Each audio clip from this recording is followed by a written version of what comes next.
प्रभु की स्तुति करो। हमारे प्रभु यीशु मसीह के नाम पर हम होसैना मिनिस्ट्रीज की ओर से आप सभी को हार्दिक बधाई देते हैं। प्रभु आपको आशीर्वाद दें और समृद्ध करें। प्रियजनों, आज हमें पवित्र शास्त्रों से एक अद्भुत बात पर विचार करना चाहिए, क्योंकि हर दिन हम कई गतिविधियों में डूबे रहते हैं।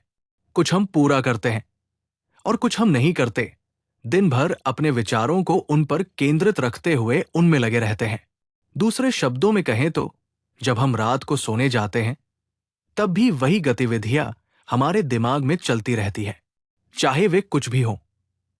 लेकिन एक आध्यात्मिक व्यक्ति के मन में किस तरह की आध्यात्मिक बातें हलचल मचाती हैं, वो दिन भर उनके द्वारा कैसे निर्देशित होता है। जब हम पवित्र शास्त्रों को पढ़ते हैं तो हम एक अजीब तरह की प्रवृत्ति देखते हैं। मैं भजन नवासी 16 पढ़ रहा हूं। वे तेरे नाम से दिन भर आनंदित रहते हैं और तेरे धर्म के कारण महान होते हैं। प्रियजनों, इस आयत में जो बात हमें आश्चर्यचकित करती है वो ये है कि वे दिन भर आनंदित रहते हैं, वे महान होते हैं। ये ऐसे अनुभव है जिनके बारे में हमें बात करनी चाहिए, हालांकि हमें वास्तव में इनका अनुभव अक्सर नहीं होता। इस दुनिया में हम कह सकते हैं कि ऐसा कुछ भी नहीं है जिसे मनुष्य प्राप्त न कर सके। लेकिन अगर कोई ऐसी चीज है जिसे पाना वाकई मुश्किल है तो वो है इन चीजों के लिए जिसके लिए मनुष्य आज प्रयास करता है, आनंद और उत्कर्ष के लिए। इन्हीं दो चीजों के लिए मनुष्य बेचैन होकर मेहनत कर रहा है। वो नहीं जानता कि उन्हें कहाँ मिलेगा या कौन उन्हें उसे देगा। इसलिए वो दुनिया में कई जगहों पर जाता है, कई कार्यक्रमों में डूबा रहता है, संघर्ष करता है। लेकिन परमेश्वर का वचन कहता है, उसके नाम पर जो लोग उस पर अपना विश्वास रखते हैं, जो लोग उसका भय मानते हैं और उसका आदर करते हैं, वे पूरे दिन आनंदित रहते हैं। इसका मतलब है उनके लिए पूरा दिन अकथनीय आनंद और प्रसन्नता से भरा होता है। प्रिय, आज क्या पैसा मनुष्य को आनंद देता है? केवल अस्थायी रूप से। क्या पद और अधिकार आनंद लाते हैं? वो भी अस्थायी है। तो क्या स्वास्थ्य या शक्ति खुशी ला सकती है? ये सब क्षण भंगुर है। लेकिन अगर हम उसके नाम से स्तुति कर सकते हैं, अगर हम उसके नाम से आराधना कर सकते हैं, अगर हम उसके नाम से आनंदित हो सकते हैं, तो वो आनंद पूरे दिन बना रहता है।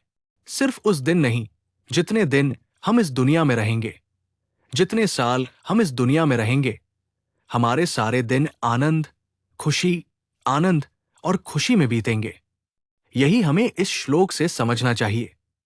सिर्फ इतना ही नहीं, ये कहता है उसकी धार्मिकता से वे ऊंचे होते हैं। हमें ये मांगने की जरूरत नहीं है, मुझे ऊंचे करो, मुझे ऊंचे करो, ताकि मैं ऊंचे स्थान पर पहुंच सकूं। अगर हम धार्मिकता का पालन करते हैं तो हम पूरे दिन आनंदित रहेंगे और ऊंचे होंगे। हमें इस श्लोक को अपने जीवन में लागू करना चाहिए। हमें ईश्वरीय धार्मिकता पहननी चाहिए।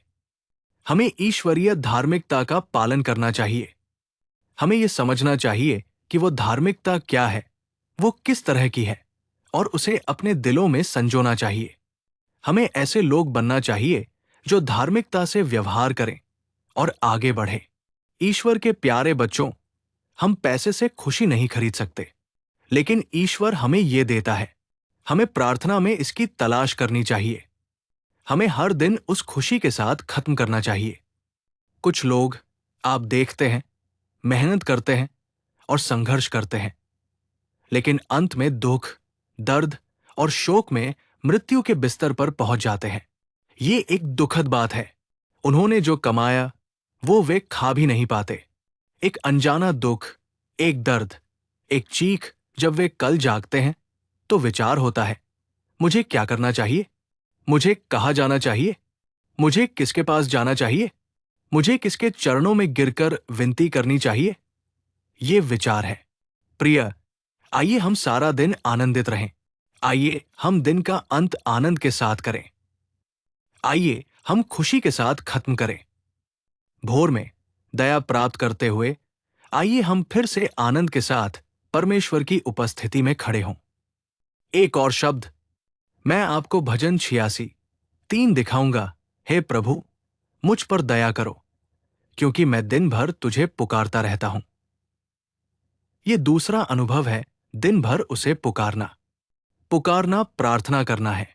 मुझे ये नहीं कहना चाहिए, लेकिन हम प्रार्थना से अच्छी तरह परिचित नहीं हैं, क्योंकि आजकल विज्ञापन और ऑफर बढ़ गए हैं। हम कहते हैं, हमारे लिए प्रार्थना करो, और कई लोग कहते हैं, हम तुम्हारे लिए प्रार्थना करेंगे। इसका नतीजा ये होता है कि हम प्रार्थना के साथ संगति खो देते हैं। हम प्रार्थना से जुड़ाव खो देते हैं, क्योंकि ऐसे लोग हैं जो हमें आश्वासन देते हैं कि वे हमारे लिए प्रार्थना करेंगे। एक के बाद एक ऐसे लोग हैं जो वादा करते हैं और भेंट चढ़ाते हैं। इसलिए हमें अपने लिए प्रार्थना करनी चाहिए। हमें अपने देश के लिए प्रार्थना करनी चाहिए। हमें अपने पड़ोसियों के लिए प्रार्थना करनी चाहिए। हमें अपने परिवारों के लिए प्रार्थना करनी चाहिए। इन सब बातों को एक तरफ रखते हुए हमें वे बनना चाहिए जो मसीह यीशु के सामने खड़े होने में सक्षम होने के लिए प्रार्थना करते हैं। आइए हम प्रार्थना करने वाले लोग बने। हमें वो शक्ति प्राप्त करने वाले व्यक्ति बनने की आवश्यकता है। ये सभी अनुभव हमसे दूर होते जा रहे हैं। जब कोई आवश्यकता होती है तो हम सोचते हैं, इस आवश्यकता में हमारे लिए कौन प्रार्थना करेगा? लेकिन ये विचार कि इस आवश्यकता में हमें भगवान के चरणों में रहना चाहिए, हमारे मन में नहीं आता, है ना? जब कोई आवश्यकता होती है तो हम किसे बुलाएं और उनसे हमारे लिए प्रार्थना करवाएं और संतुष्ट हो, यही लोग सोचते हैं। लेकिन उस स्थिति में एक ईश्वर है जो हमारी मदद कर सकता है, जिसके पास अपना हाथ खोलने और मदद करने की शक्ति है। हम उसकी उपस्थिति में नहीं जा पाते, है ना? लेकिन भक्त को देखो, ऐसा कहा जाता है कि वो दिन भर पुकारता रहता है। इसका मतलब है कि उसके हृदय में वही याचिका, वही निवेदन, वही प्रार्थना दिन भर गूंजती रहती है।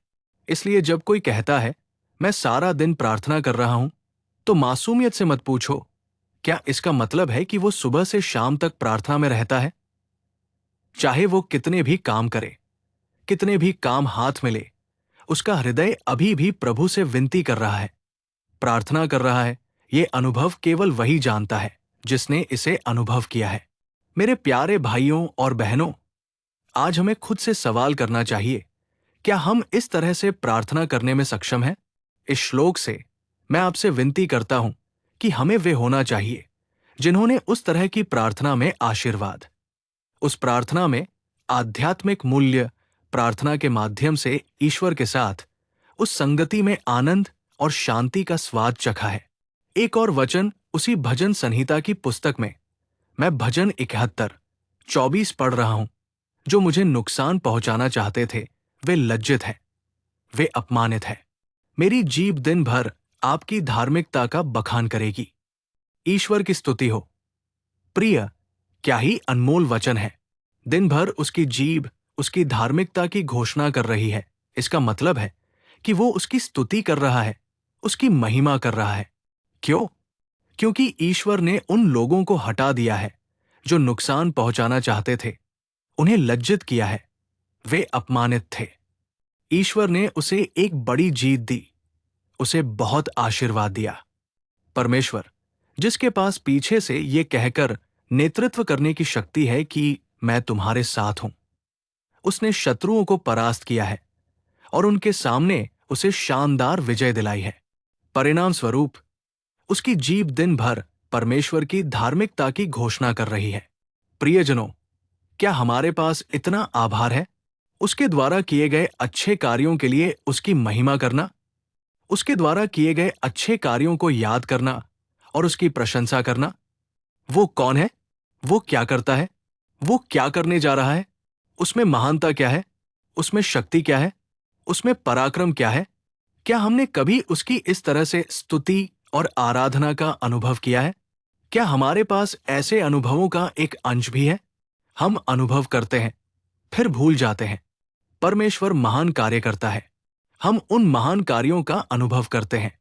एक बार खतरा टल जाने पर एक ऐसी शक्ति उत्पन्न होती है जो हमारे पास कभी नहीं थी, और वो कार्य जो हमारे पास कभी नहीं था, वो हम पर आ जाता है।